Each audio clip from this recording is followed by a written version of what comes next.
welcome to a very special edition of AEW Unrestricted. Tony Schiavone, Aubrey Edwards, joined by the one and only Tony Khan. And we always talk with Tony right before some big events, but I'm telling you, it is a big time to be a part of AEW. And I tell you right now, a new era is starting in AEW. It all kind of began last week. And Tony, thanks for being with us. I know you're excited. I know the fans are excited. All of us who work for AEW excited about what's going down. It's a huge time for AEW. It's a great time to be a part of AEW now with Rampage being launched, with the announcement of our new partnership extension with Warner Media, now with TNT and TBS being on TNT the rest of this year, and having a huge Dynamite this weekend, and then building to the launch of Rampage after Double or Nothing this weekend. And it's so a Double or Nothing is always one of the biggest weekends up in wrestling any year. And I think to be going into Double or Nothing with all this news is huge. But then also to have this be the first show with a full live crowd back, we're going to have over 5,000 people in Daly's Place. It's going to be awesome. And I know all of us who've been working at the shows for the past year plus have been waiting for this moment, and it's finally here, and it's going to happen at pay-per-view this weekend, Double or Nothing.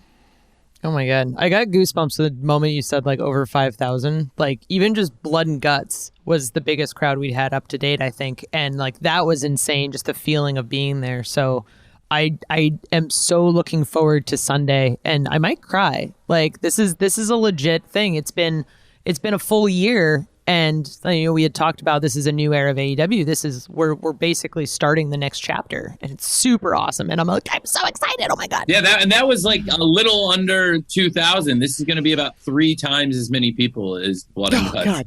Wow.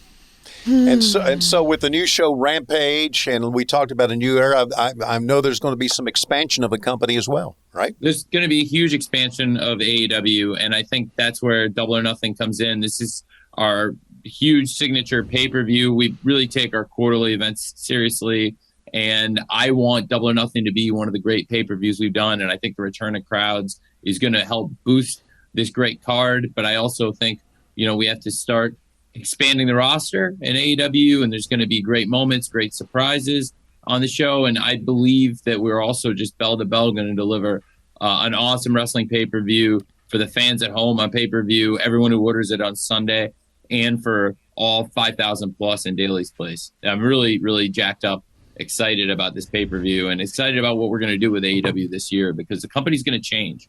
I'm, very happy with what we've done these first 2 years, and now's the time to build off it, grow. With Rampage coming in, it's a great time to expand. We're going to do all kinds of great expansion, whether it's the new show, new programming. We're going to launch quarterly specials with TNT, these super cards that I'm very excited about. Right. And that is something that, we all want. And as we plan ahead with TBS and TNT, it's great to have more great programming ahead with TNT, with Dynamite ahead of everything else this weekend on TNT, and planning for the launch of Rampage, and of course everything building to this huge Double or Nothing event every year. And so the first pay-per-view of this new era, this new programming, this new extension, new people coming into the roster, new faces coming into the merchandising, the action figure space, which people are really enjoying. Yes. We're going to do more things in the gaming space.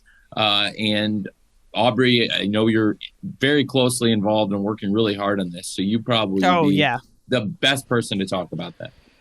Yeah, I mean, I made the really great decision of launching beta for Elite General Manager the same week we have a pay-per-view, so there's that. I'm a little high stress right now, but it's really great. I mean, we've had AEW Casinos actually been doing really well for us and kind of building a good foundation for AEW games. We've got Elite General Manager coming out this year. We've got the console game we're working on that's coming out after that. There's other things that we have in the queue that I know we'll be talking about in the next few months. And talking about the extension of, television, extending to other media is something that I'm personally really excited to be a part of. And I know a lot of other people at the company are. So bigger and better, onward and upward. That's awesome. It's going to be a huge year, and it's Double or Nothing is the start of this new era in many ways, the first pay-per-view of it, and the card speaks to that, and it's going to be a great card for everyone. And I'm excited to talk to you both of you about it. And I'm really excited about what you're both going to be doing this weekend, because Aubrey, you're going to referee some great matches. And Tony, you are going to call what I think is going to go down as a historic pay-per-view for us. I really believe, having done great crowds and having led the United States and actually having led the world in attendance in 2019 before the pandemic on a per-show basis, #1 wrestling company in the world. And then to come back and be hit with the pandemic in 2020 when things had started great for us. I think it's great to bounce back now with crowds coming back. And we're about to hit the road and start doing Dynamite live every week in different cities again, which I'm really excited about. And in July, we're on the road all over. And again, it all starts with Double or Nothing. So we'll start it out in a really special way. And I'm excited to talk to you both about it. Double or Nothing this time is going to be on a Sunday. Of course, it's Memorial Day weekend. You're going to have Monday off so you can enjoy Sunday night Double or Nothing, preceded by at Daly's Place. We're going to have our Fan Fest, and we're looking forward to that. And then on Friday night, Tony, we have a very special live edition of Dynamite on TNT, and it's going to be the biggest crowd of the year for Dynamite. It's going to be the biggest crowd in over a year for Dynamite, Tone, since before the pandemic. And for us, it's great. We've had all these awesome fans in Jacksonville that have been supporting us since really August now. Right. So going on, I guess, 9 months where we've had fans in the stands, done it safely the entire time. 0 known transmissions by keeping the fans in this outdoor setting, spaced out. I always compared it to like the drive-in movie theater and providing a safe experience. Right. And AEW and the Jags at the end of the summer both put tickets on sale within a couple weeks of each other. We were actually right ahead of the Jags. And the only teams in the NFL week 1 that had fans in the seats were the Jags and the Chiefs. And we did it totally safely. Again, for the Jags, put on 8 home games at 25% capacity with 0 known transmissions.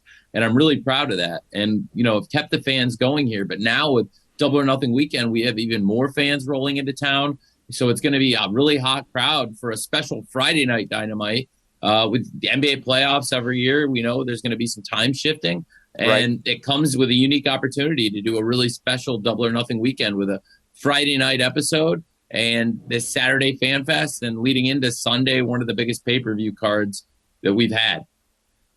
One of the things I love about AEW is that our shows are always big and everyone gets really excited, but pay-per-views always have that extra large and special feel. I mean, even amongst the roster. And I think exactly what you said, having Dynamite happen on a Friday just sort of builds to that effect. So I'm really, really excited. This will be the last. Well, guess what? I'm glad you like it because guess what? Get used to it, because with Rampage, we're going to be doing it every pay-per-view going forward on a Friday night. Yes! So you'll never have to miss that feeling ever again, because now Rampage every Friday going forward by All Out, it'll be a thing. So Double or Nothing, I'm glad we're breaking it in, the Friday night special. And it'll be a special Friday night Dynamite. And then going forward, we'll have Rampage on Friday nights. And, of course, Dynamite back to Wednesdays after the playoffs. So I'm really, I'm jacked. And before we even get into this card that we're all super pumped up about, we've got so much exciting news and so much exciting stuff happening in and around AEW. And I can't say enough about the roster we have now. And as the roster grows and expands this year, which I'm very excited about, I think we'll see that, AEW has everything it takes to compete with any wrestling company in the world in any metric going forward. And that's a testament to the people that work here, including the two of you.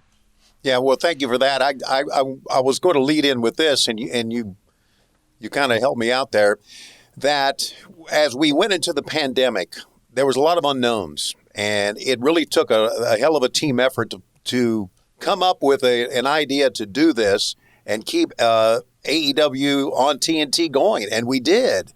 And I know we still got a long way to go to get through the pandemic. It's not like it's over now. I get that, but we made it through with a hell of a team effort, didn't we? Yeah, and then now to be here all together and to see it through and have us all there for Double or Nothing. Sunday night with crowd, 5,000 people. It'll be really special because we've done so many shows over the past year plus in Daly's Place. And, without the packed fans that we enjoyed. And even when we've done it safely at up to 25% capacity, it was great.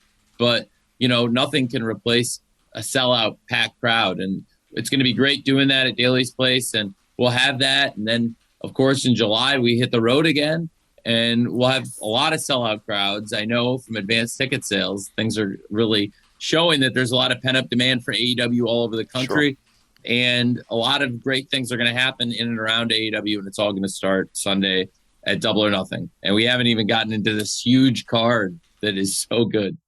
So let's segue into the card this Sunday. I think first off, I want to talk about Stadium Stampede. We have this huge match. We saw it last year with the Inner Circle and the Elite, and this year we're seeing the Inner Circle return against the Pinnacle. They had an incredible match at Blood and Guts.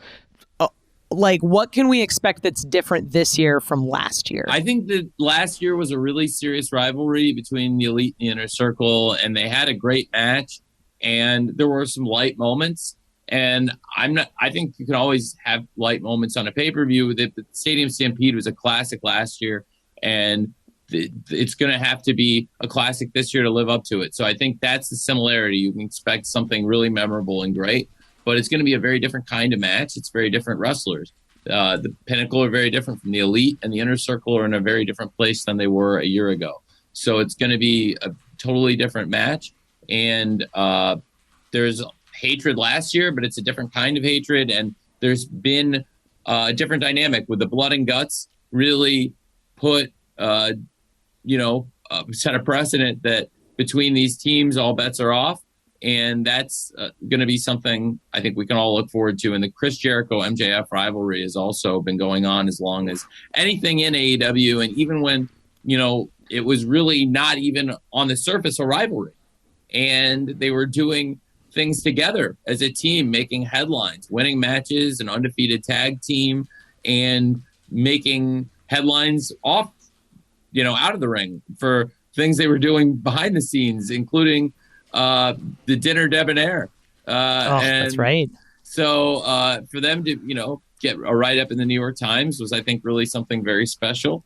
And, that was cool and everything. But the fact is, MJF and Chris Jericho is one of the most heated, hated rivalries in wrestling, and the things happening around them, whether it's, FTR and Sean Spears and Wardlow and the Pinnacle, or the Inner Circle with Santana Ortiz and Sammy Guevara and Jake Hager. And of course, with, the involvement of Tully Blanchard being a wild card X Factor, I think Blood and Guts showed that,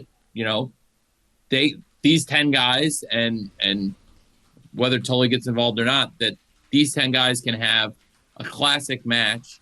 And with Stadium Stampede, there is so much more space for them to explore. There's so many more places for them to just absolutely beat the hell out of each other. And for me, I would say that if I could go back and watch Blood and Guts again and do it through the eye of a fan and not through the eye of the promoter, I would say, having seen Stadium Stampede last year and then having seen what these two teams did in Blood and Guts, I know I would be really excited about this match. And, that's why I sanctioned the match. So I think that everybody's looking forward to this. And after what we did last year, I know it's a lot to live up to. And that's why, it took a long time to get to this point with the Inner Circle and the Pinnacle, where we could really do a Stadium Stampede match and do justice to what we did last year. But I promise it won't be the same match as last year. It's going to be a very different match. And I think this match alone will be great on the pay-per-view, but there's also 8 other matches taking place in the ring that will be tremendous. And I think we can dive into those, but I'm also as excited about Stadium Stampede as anything we've done in a really long time. So it's going to be a great night. And before I stray from the topic in the world of football, I know it's generating a lot of interest, and a lot of people in football loved the Stadium Stampede last year. And, people love AEW shows, and I hear from football personalities, football players all the time, but nothing captured imaginations quite like the Stadium Stampede last year. And I think it was the perfect storm because it happened last year at a time when, there wasn't a lot of programming, and it was one of the first things we did, one of our first dives back into, live programming, and it was our first pay-per-view of the pandemic era. And to be able to go out and put on what is one of my favorite shows, was one of our real special memories I think we all had together at the beginning of the pandemic. And a lot of the people returned to the show for the first time that had been away through the early pandemic. And it was really the first time Double or Nothing we had the whole family really back together, I felt. And so this year to be where we are with a full house, it's really special. And, Stadium Stampede is the match that in the NFL community where I work, people have been chasing me down, asking me about, and I know there's going to be great interest in it this week. So with everyone being done with the NFL draft and, now starting to kind of get into hopefully the a little bit of light part of the NFL offseason before everybody goes hard into training camp and preseason. I hope a lot of people get to enjoy Stadium Stampede because I know for the football fans and especially that big cross-section of people who like both football and wrestling, it's fun. But even if you're not a football fan, I know wrestling fans around the world enjoy the Stadium Stampede. So that's something that we're going to offer this year. But like I said, we have 8 matches in the ring that bell to bell will be as good as anything we've put on, I think, as a card. So that's pretty special. And all of the championships in AEW are on the line also, which is always something at our pay-per-views. We've tried to put on the best title matches and have the champions have great defenses and great matches. And that, I wouldn't want this to be any different. So I'm expecting great championship matches across the board. Well, let's dive into those matches, including the 4 title matches, and we'll do that when we continue on AEW Unrestricted.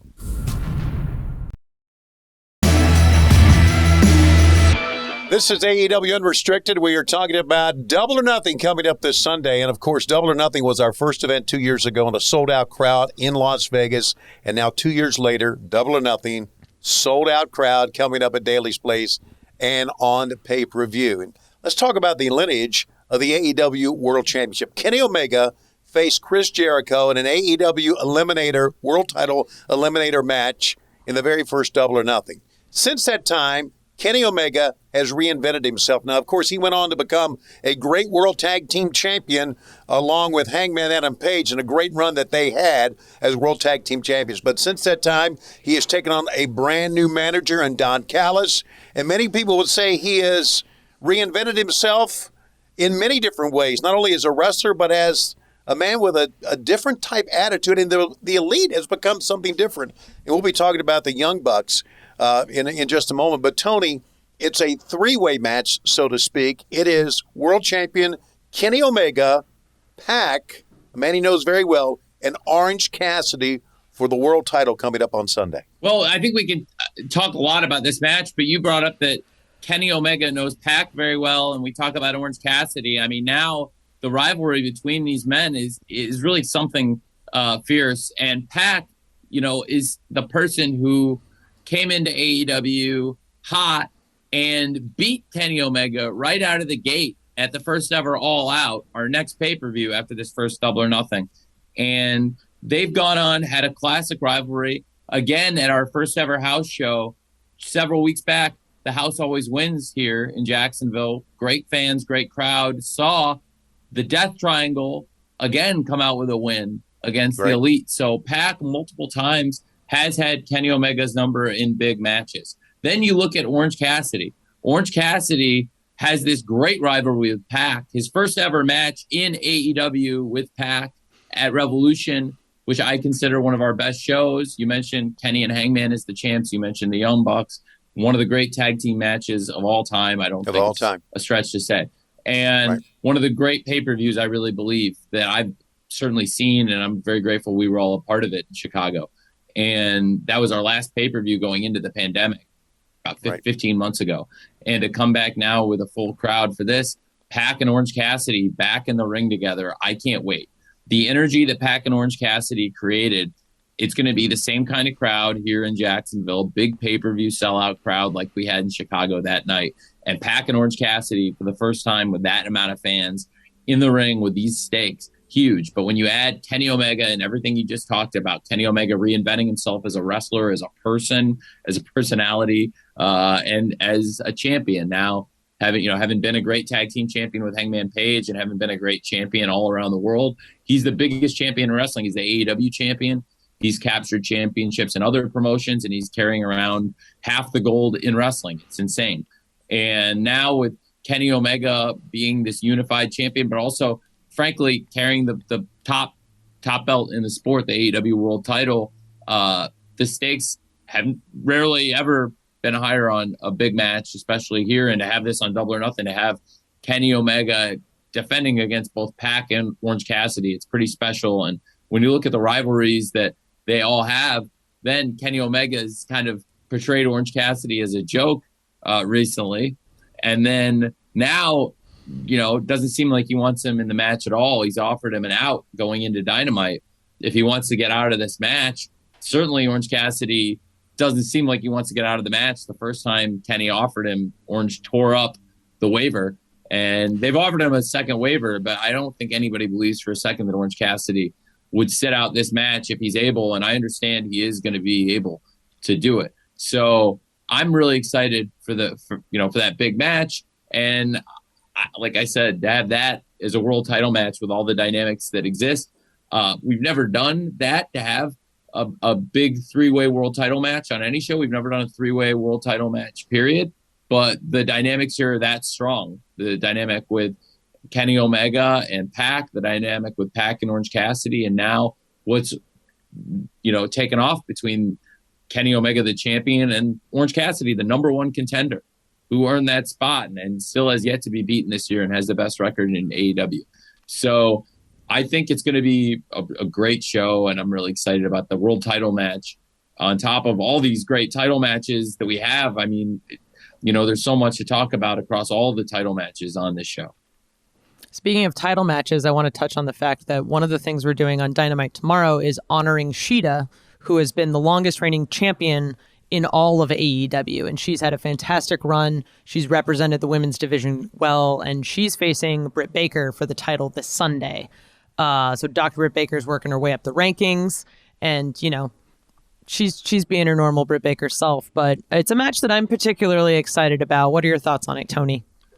Well, things have really been very intense, to say the least, between Shida and Britt. This is a huge match for many reasons. It's a world title match above all else, but it's also a very personal rivalry that goes back a long way. And recently we saw this spill over. There was a Forbes article, and I had done an interview, and they sent a photo crew, and the photographers were shooting. And then after we stopped, Britt, accosted them, bothered them, and really badmouthed Shida. Shida did not appreciate the way she was disrespected and took issue with it. And the two of them ended up having kind of an unprofessional fight, frankly, that, a bunch of talent had to split apart. And that is, frankly, a microcosm of what it's been like dealing with these two. And it really goes back a long way. They locked up a few times, and Britt changed her ways, and nobody has seen in the past 15 months or so more up close than Tony Schiavone. The way Britt has changed, the person she's become, and Tony has changed as a result of it too, I think, and grown. So who knew what this was all going to start when she called Tony out on his past line of work and the friendship that it really began. And Britt Baker has grown a lot through the pandemic, and I say that frankly. Look, when you look where we started, when we were doing these shows in the Nightmare Factory at the beginning of the pandemic, one of the biggest matches we put on through the month of April was Britt Baker and Shida. And that match transformed the company. That match transformed Shida, where she came through and then became the champion following that, and has held the title for now over a year, which we're honoring this week on Dynamite, and defending it here at Double or Nothing, where she won it over a year ago. But it really, that run, she got super hot coming out of that match where she beat Britt on Dynamite. And for Britt she changes a wrestler then too. You know, her attitude had kind of changed, like I said, leading up to that tone, as you saw, but she came out of that. It was one of her best performances, even though she didn't get the win. It was a great, great match, a classic Dynamite match. And it changed Britt physically. Her nose got broken. And also her spirit changed. She came back with a different kind of fire, a different kind of intensity, and she was a different Britt than she was before. And it's motivated her for the past year. And, you know, she promised she was going to do the work her way up the rankings and win the matches. She went out and wrestled sometimes multiple times a week, and she's built up her record and she's earned the shot. So I'm really excited for the match, but I'm also excited that we get to honor Shida on Dynamite, this great reign she's had. And, you know, I think Britt will be there too at Dynamite. And it's going to be, it always has the potential to be an explosive situation when they're both in the same place. So we've definitely anticipated that. And, you know, above all else, really looking forward to that world title match also between Britt and Shida. And I think that with, you know, Shida celebrating a year in AEW honoring this great milestone, I think that's one of the really special things about Dynamite this week. And also to have Shida going wire to wire and defending the title at Double or Nothing, something that makes this a special pay-per-view. We talked earlier about Kenny Omega reinventing himself. No one has been reinvented more than the Jacksons.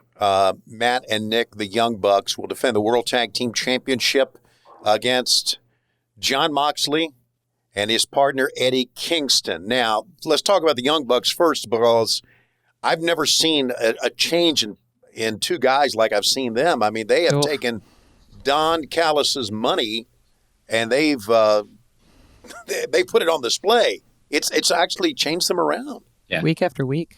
Yeah, it's the metamorphosis of the Young Bucks is definitely one of the biggest stories in wrestling in 2021. And we have to be honest, it's been very effective for them.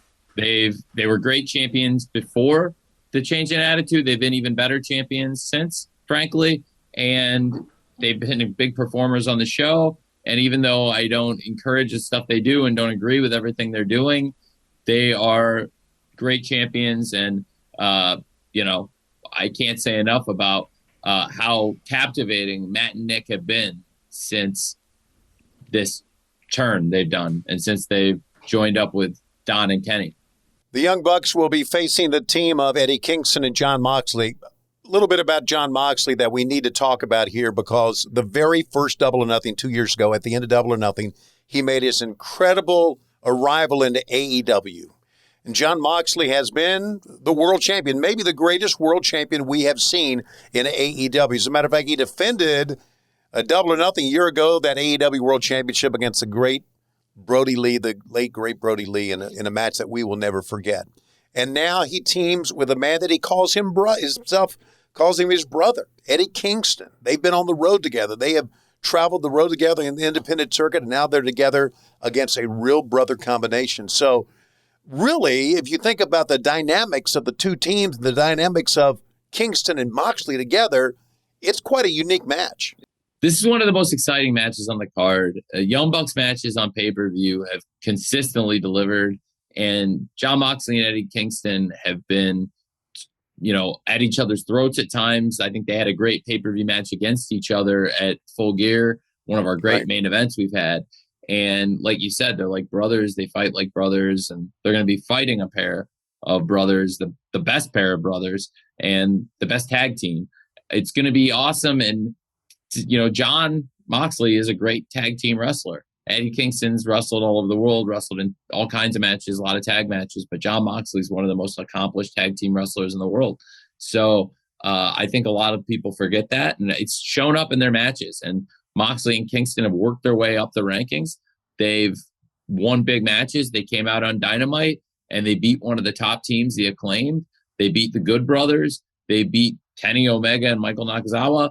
They've consistently beaten big teams, and they've got an undefeated record and earned this shot, earned the number one contender spot. And like I said, Jon Moxley's no stranger to tag team wrestling. he's also no stranger to huge matches on pay-per-view. And so one thing I think we can count on is that this match is going to deliver. And Moxley and Kingston against Young Bucks could very easily steal the show and be the match of the night. And I think everybody backstage and everybody here believes it. And I know for a fact that this is going to be one of the hardest matches to follow in AEW pay-per-view history. So I think nobody's lining up for the spot after Moxley and Kingston versus the Young Bucks for the World Tag Team Championship. So it's going to be one of the great matches on this huge card. And it's a testament to the great tag team division we have. And it's also a testament to Moxley and Kingston as wrestlers, that they've done it the right way in AEW and, done many matches and really worked hard and fought their way through a very tough schedule of opponents. Tony, you called a great match they had on Elevation against Danny Limelight and Royce Isaacs. And That's right. Danny Limelight and Royce Isaacs not ranked high in the rankings like the Acclaimed, and they don't have the experience or the record necessarily of the Good Brothers and some of the teams that Moxley and Kingston have beaten this year to work their way to the top of the rankings. But that was a great match, and Moxley had been wrestling a lot and made a lot of recently he defended the IWGP title against Nagata just the week prior and wrestled Limelight in a singles match all in 1 week, and then came out again and wrestled that match as a tune-up, got ready for the Acclaimed, and then they won again. So it really goes to show how hard Moxley and Kingston have worked their way up the rankings. Moxley's still one of the top single stars in the world, and Moxley and Kingston have built up this undefeated tag team record. And Moxley, one of the headline people here, and Kingston has really risen to prominence as a headliner here too. The Young Bucks, goes without saying, you always expect a great match from the Young Bucks on pay-per-view, and they're great champions for AEW. And I think, for them to defend their title against this kind of a team speaks again to what a great division we have had. And, that Mox and Kingston have done their part and wrestled great matches and earned the spot of the number one contenders. Speaking of intense matches, intense title matches, we absolutely need to talk about the TNT title. Now we've got Miro, who's the new TNT champion, facing Darby Allin a few weeks ago on Dynamite. Darby defended 10 weeks, one of the most prolific title reigns we've had in the history of the company. But Miro wins in this amazing ending to Dynamite. And now he's facing this Friday Dante Martin of Top Flight. And should he win, he'll be defending the title against Lance Archer on Sunday. And Lance Archer has his history with the TNT title and Double or Nothing as well, as he faced Cody last year after the big tournament. Mike Tyson was there. It was this big, gigantic match. So seeing it all kind of come together around full circle again this year, we've got Lance Archer versus potentially Miro if Miro beats Dante on Friday. This is big, Tony. This is very big. Well, Lance Archer is one of the most explosive, unpredictable wrestlers in AEW. And it looked like he might be going down a dark path when Sting and, really the sense that Sting talked into him brought Lance Archer maybe back into the light. And, Jake the Snake didn't necessarily agree with everything that Sting said, but Lance Archer did really seem to think Sting was making a lot of sense. So we saw in the weeks since he was there for Sting and for Darby. And then when Miro, after he won the championship, Darby was out. And again, after the incredible reign Darby had and all the defenses, and then to be thrown down the stairs a week before the title match left him pretty vulnerable after, 9 successful defenses and getting tossed down the stairs the week before the match. So I really believed at the end of the show that the classy right thing for Miro to do would have just been to, accept the championship and celebrate like a normal person instead of trying to pick on and attack Darby after the bell, which is what he did. And so Lance Archer was the first person on the scene to really break it up, because Sting had been attacked by Scorpio Sky and Ethan Page, which is a whole nother situation that we will talk a lot about, and how special Sting is to this show. That, his contributions, I think we could do a podcast alone on what Sting has done for us. And so I really believe that Lance Archer, and if Miro does successfully defend the title against Dante Martin, that Lance Archer and Miro is big of a heavyweight explosive match as we've had. will be a really, really great match on the card. So I'm excited about the TNT title match. Lance Archer getting this shot. And again, at Double or Nothing last year is where the TNT title began. And for Lance Archer to come full circle and get this chance to come in. And I think it's really special. And again, we talk about what a great card Double or Nothing was and how important it was for AEW last year. Lance Archer versus Cody for the TNT title was a huge part of it. And now to have Lance Archer come full circle and be back challenging for the TNT title, and have Miro, making a defense Friday night. If Miro defends against Dante, who deserves, a lot of credit for the things Dante has done, by the way, because Dante, since his brother Darius had an injury, Dante's gone out as a singles wrestler and built up a really impressive resume and got a great winning streak and earned a title shot. And we'll see what Dante can do against one of the top wrestlers in the world, Miro, this great champion who is firing on all cylinders on Dynamite live on Friday night. And then live on pay-per-view on Sunday, the TNT title. If Miro does successfully defend Miro versus Lance Archer, it's going to be really special, and expect a great TNT title match either way. You mentioned, Tony, how special Sting has been and how much he has meant to AEW. Coming up next on AEW Unrestricted, Sting makes his return to the ring, wrestling in front of a live crowd for the first time in 6 years. We'll talk about that.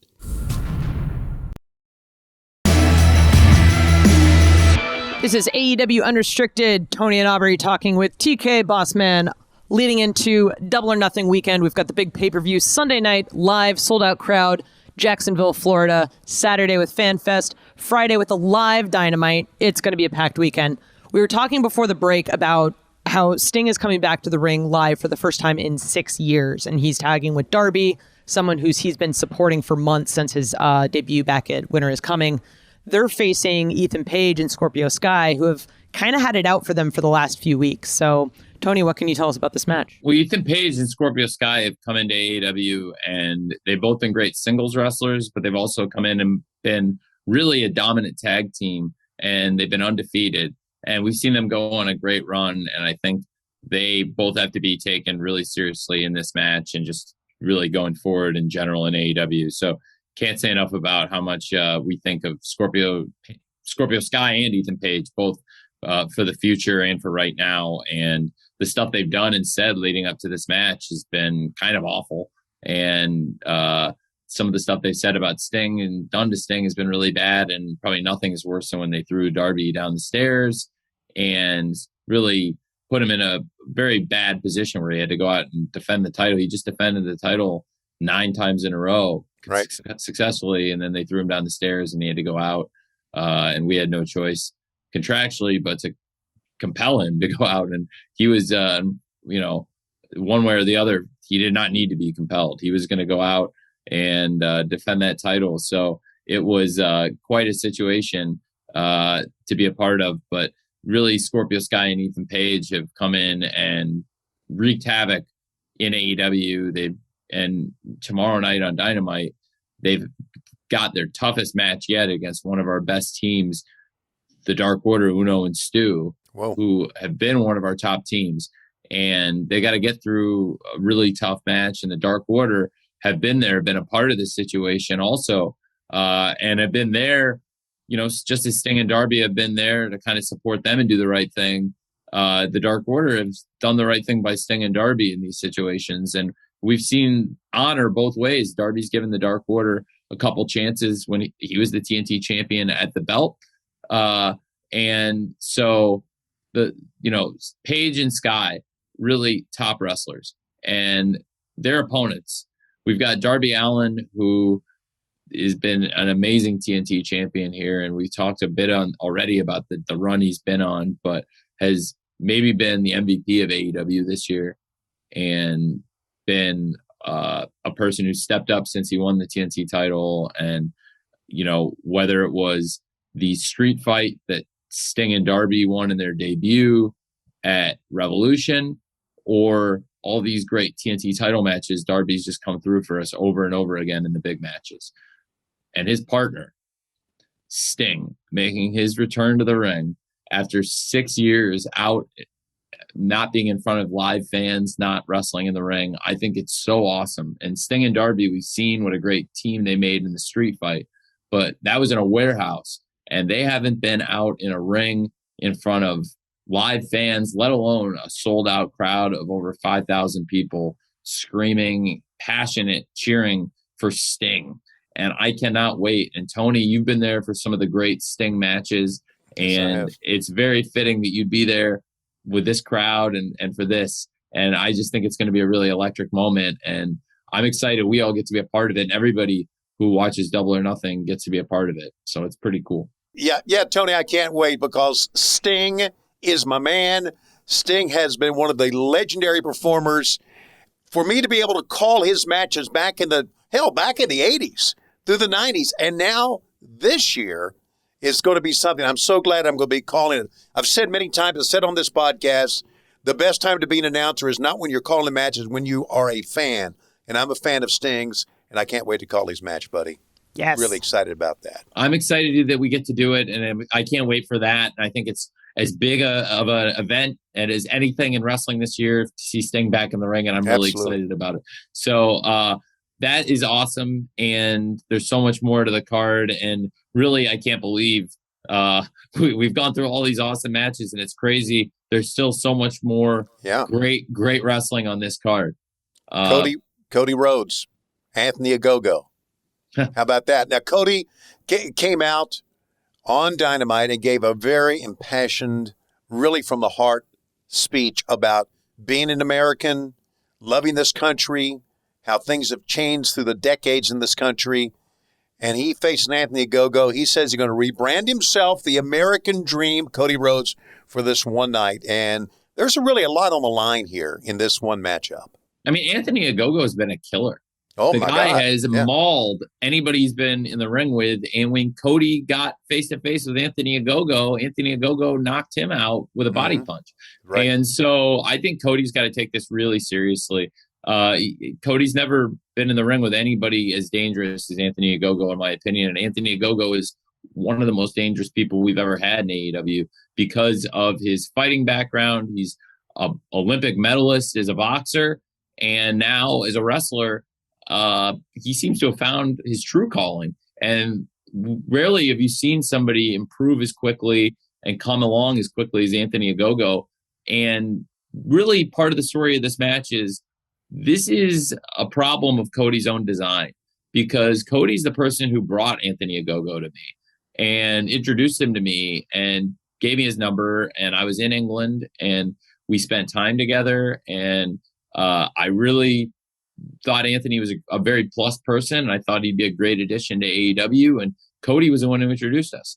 And so I signed him based on Cody vouching for his character. Cody said, I really think I can train him and he could be a great wrestler.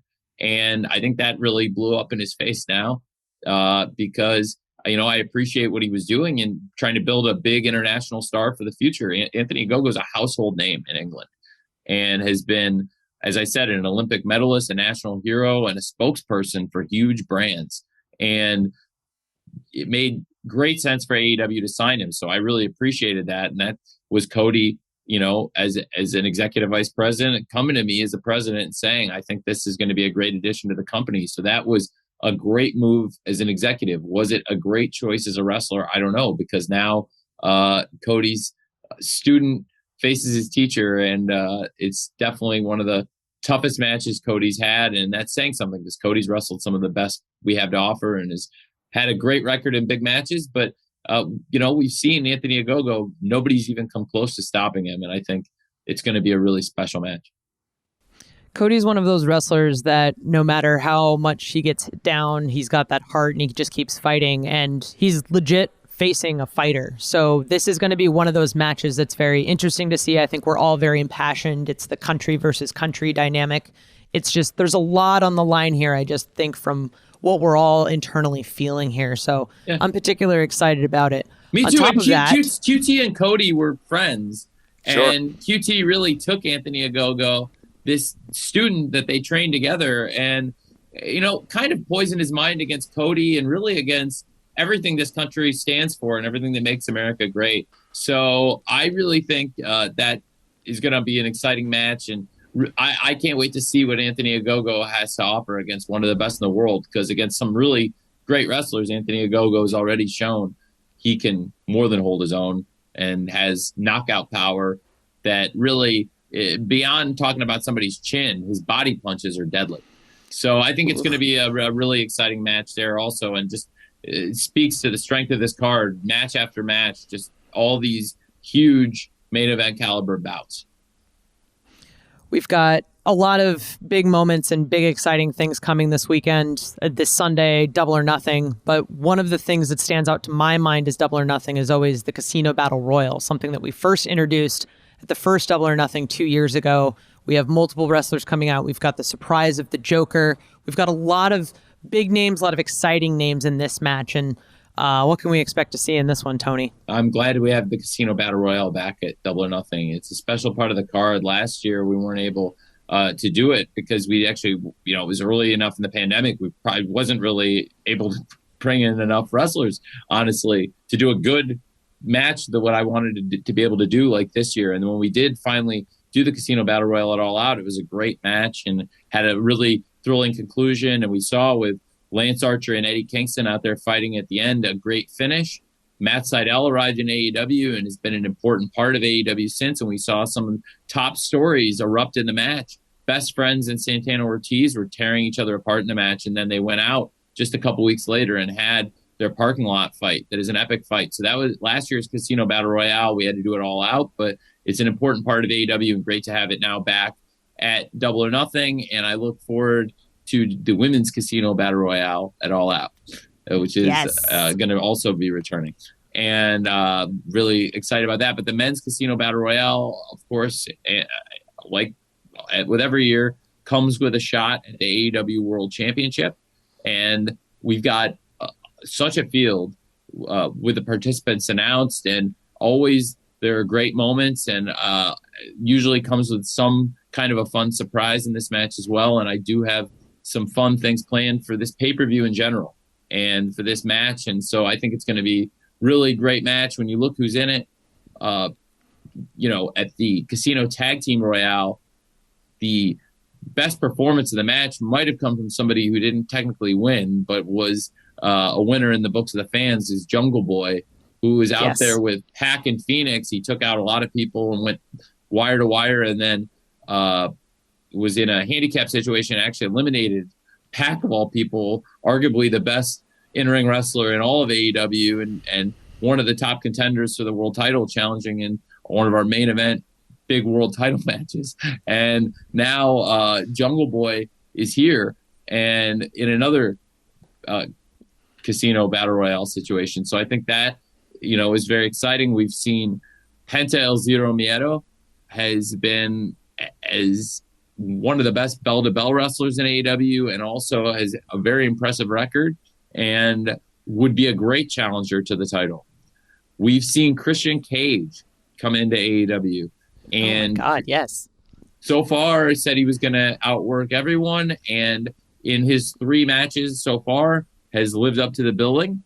And they've all been really very special, memorable matches. And among the great opponents, along the way he's wrestled, it would include Matt Sydal, of course, who's also a great part of this match. And last year, as I said, made his debut in this match. They had a great match this past week on Dynamite.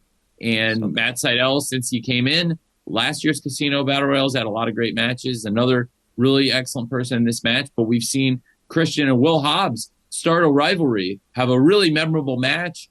And in the run into it, we saw Will Hobbs beat the hell out of Christian on Dynamite. And I think that is going to be another situation to keep an eye on. Will Hobbs and Team Taz and Christian in this match.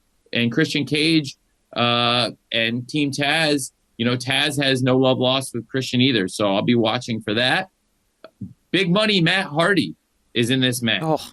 And Big Money Matt Hardy has had some of the best matches and rivalries we've seen in the past year in AEW also.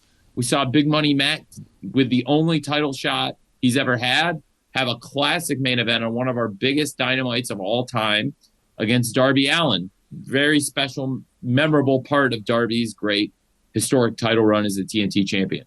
And Big Money Matt Hardy has only had that one shot at the title, thinks he deserves more shots at the gold, and many would tend to agree, and Matt's got a great record here in AEW, so Big Money Matt Hardy is also going to have numbers because he's got one of the top tag teams, a great team, Private Party, will also be in the match with him.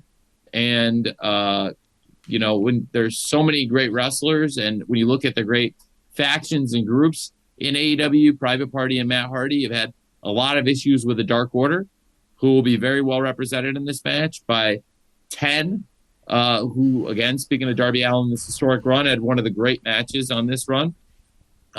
Colt Cabana, who is a really, really renaissance man in pro wrestling in many ways. And going back to the Casino Battle Royale, I think in this format, Boom Boom Colt Cabana might match up very well in this setting. And he's going to be out there with numbers. And also with the Dark Order is Evil Uno, who will be, as I said, part of Dynamite on Friday night, teaming with his partner, Stu Grayson. They've been a top team in AEW and have one of the best tag team records in the history of AEW. And Uno and Stu will be a really tough test for Scorpio Sky and Ethan Page, I think. And Uno then going to come in with the Dark Order and the numbers. And he's got 2 big matches this weekend. And so, the Dark Order and the HFO has been a very intense rivalry also. And there's, top to bottom, we've got great wrestlers in this match. 2 of the top teams in AEW we saw feature on last week's show, really rising stars. And I take a lot of pride in both teams because, frankly, I package both teams. And they've gone on to be really great tag teams in the world of professional wrestling. I mean, the Blondes, the Varsity Blondes, and the Acclaimed. They're really 2 of the great success stories in AEW, in my opinion. I am as proud of the success of the Acclaimed and the Varsity Blondes in recent months and weeks as I am of anything we've done in terms of bringing along the roster through Elevation and Dark and finding great young stars and developing them and giving them a chance to compete against veterans and young stars. And the best go out and build a record, and then they get a chance to compete in big matches on Dynamite. And that speaks to the Acclaimed, and that speaks to the Varsity Blondes, who are now 2 of the top tag teams in AEW. And so awful proud of that. And I think the Varsity Blondes, Pillman and Griff, and Caster and Bowens, all 4 of them are in this match, but it's really every man for himself. So we've got those great tag teams and so many more great wrestlers represented across AEW. So it's going to be a really special match, the Casino Battle Royale, and a shot at the world title is the biggest thing you can really try to attain in AEW is a shot at the title. So that's going to be a special match too. It's be a special match to watch, a special match to call, because I understand Paul White is going to join us on commentary for that match. And Paul knows a lot about battle royals. And, of course, he is my co-host on Elevation, so we look forward to having Paul out there as well. That should be a lot of fun, Tony. Well, and then speaking of, the hosts of our great Dark and Dark Elevation, and I spoke of the intense situation between Team Taz and Christian Cage, right, that is spilling into the Casino Battle Royale. We've also seen an intense situation with Team Taz and Hangman Adam Page. And, Hangman Adam Page's paths crossed with Team Taz. Of course, they attacked him before his match with Brian Cage on Dynamite. Hangman Page, the number 1 contender to the championship and undefeated throughout the year, put up the best record to that point, attacked before the bell. And, of course, we have this huge rematch on Double or Nothing also. Right. With Hangman Adam Page taking on the Machine Brian Cage. And they say man versus machine, and I thought this would be fun to dub the Hangman versus Machine. Right. That's also rounding out one of our strongest cards, and I think that's going to be a great match also. You called that match on Dynamite, and I think that's Hangman really didn't get a chance to get even started out of the gate. He got jumped out of the gate, didn't have a fair chance, as you saw. Yeah, he didn't have a fair chance, and listen, Brian Cage is legit.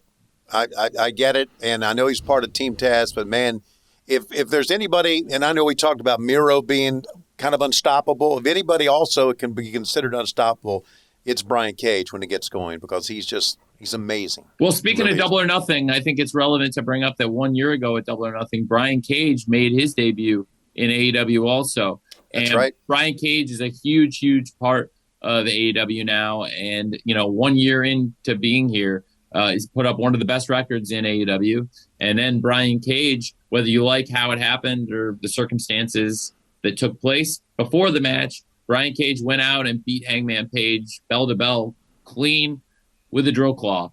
And I thought that Brian Cage was, one of our top wrestlers going into the match, but I think a lot of people were surprised with the result. I think Hangman was the number one contender, undefeated, and Brian had put up one of the best records in AEW too, but I don't know if everybody was expecting Hangman to lose to Brian that night, and Brian won the match. And it's a huge rematch for both men, and it's going to set the stage in a major way for what's to come in AEW. Top to bottom, it's a tremendous card. And, of course, we start early at 7:30 with a buy-in. And, of course, don't forget it's on BR Live, Fight.tv internationally, and on pay-per-view, of course. This is great. Great times, Tony. Thank you, Tony. Fantastic Thank you, weekend. Aubrey. I can't wait to spend this weekend with both of you and everyone in AEW, and above all else, all these awesome fans coming from around the world, and all of you fans on pay-per-view. We're going to have a great audience of fans watching around the world, and you're going to see our first AEW pay-per-view with all the fans back coming from around the world here. And no better place to do it after spending a year here for the pandemic than Daly's Place before we go back on the road and start doing Dynamite and all of our shows live all over the country again in July. So I think it's awesome, and I just can't wait to spend the weekend with you and all the fans, both of you. It'll be tremendous. It's a new era in AEW, and it all starts this weekend. So we hope to see you there, fans. Tony, thanks That's a lot right. for your time, buddy. Thank the both of you. It's always fun setting up the pay-per-views and talking about the show ahead and previewing our best shows. And Double or Nothing is definitely going to be one of our best shows on Sunday. This is definitely my favorite pre-pay-per-view tradition. So thank you very much, Tony, for all your time. Thank I know you. you're a busy guy. I love doing this with both of you. It's always fun. Thank you. You can listen to our podcast. That's AEW Unrestricted for free wherever you get your podcasts. Please leave us a rating and review while you're there. Also, you can check out the video of the podcast on YouTube. Search AEW Unrestricted. And don't forget Elevations Monday. Dark is coming up on Tuesdays. They're all on the YouTube channel. But we've got AEW Dynamite each week. And Aubrey, a special time this week. Special time, 10 p.m. live on Friday. Definitely don't miss it. It's a packed card. It'll get you excited for Double or Nothing. If for some reason you're not already excited, but clearly you are, because it's going to be one hell of a show. If you've listened to this podcast, I hope you're excited, because we have an amazing card. And, thank you, everybody who's been good enough to listen to this. And I hope everyone will be happy to check the show out, because I promise it'll be one of the best things we've done. Thanks, Tony. I'm Tony Schiavone, by the way. I'm Aubrey Edwards. And thanks for listening to AEW Unrestricted. Hooray!